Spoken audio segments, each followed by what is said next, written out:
Now that you're familiar with the key phases of your ML project, it's time to walk you through some of my favorite advanced features of BigQuery ML. Recall that you can create a model with just create model. If you do want to overwrite an existing model, you can do create or replace model. Models, again, take options, which you can specify if you want. The most important and the only required one is that model type. Linear regression for forecasting, logistic regression for classification, with many more types coming soon.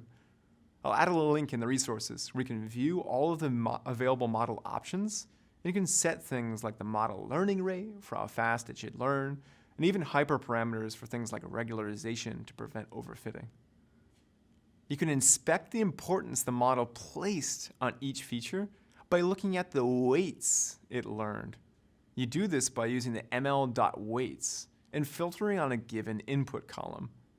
In the output, each feature column will have a weight from -1 to 1. The closer the number is to -1 or 1 means the more useful that field is in the model's eyes to predicting the value for that label. It's by far one of my favorite things to do. To evaluate the model's performance, next you could just run simply ml.evaluate against a trained model. You'll get different performance metrics as we covered depending upon the type of model that you choose. Also, you can look at the model's performance in the UI just by clicking on the model object in your dataset and taking a look at all that available metadata. I do that pretty often because I'm pretty lazy in BigQuery. Making predictions is as simple as calling ml.predict on a trained model and passing through the dataset that you want to predict on. Now, let's do one final big review and what I'll call the cheat sheet. If you're going to print something out, it's going to be this page. First, in BigQuery ML, you need to have a field in your training dataset titled label, or you need to specify which field or fields are your labels by using the input label calls in your model options. Second, your model features are simply the data columns that are part of your select statement after your create model statement. After a model is trained, you can use ml.featureinfo to get statistics and metrics about that column for additional analysis. Next is the model object itself.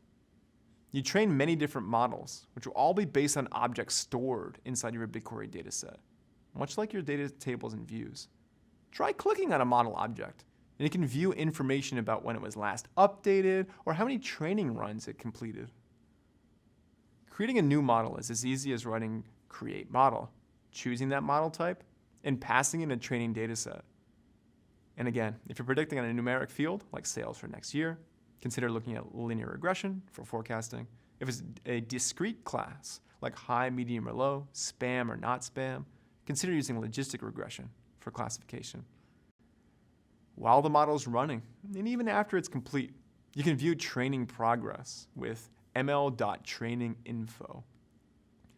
As we mentioned previously, you can see what the model learned about the importance of each feature as it relates to the label that you're predicting. Again, this is my favorite part. Those are what's called your model's weight.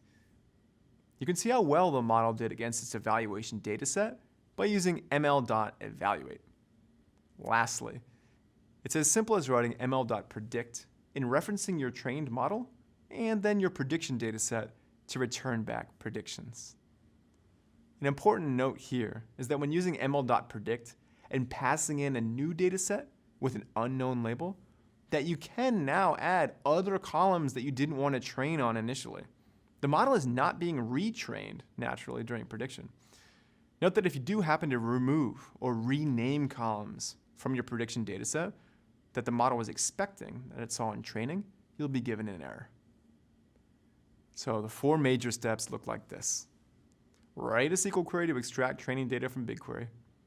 Create a model specifying that type. Evaluate the model and verify that it meets the requirements. And then predict on that model using data that's extracted from BigQuery. And if you're explaining BigQuery ML as a whole to others, I often just list these main points. So as a broad recap, BigQuery ML allows you to write machine learning models with SQL, experiment and iterate right where your data lives inside of BigQuery. Currently, build classification, both binary and multi-class, and forecasting models, with more model types coming soon. And if you know machine learning already, You can really get into the details of your model options and weights very easily.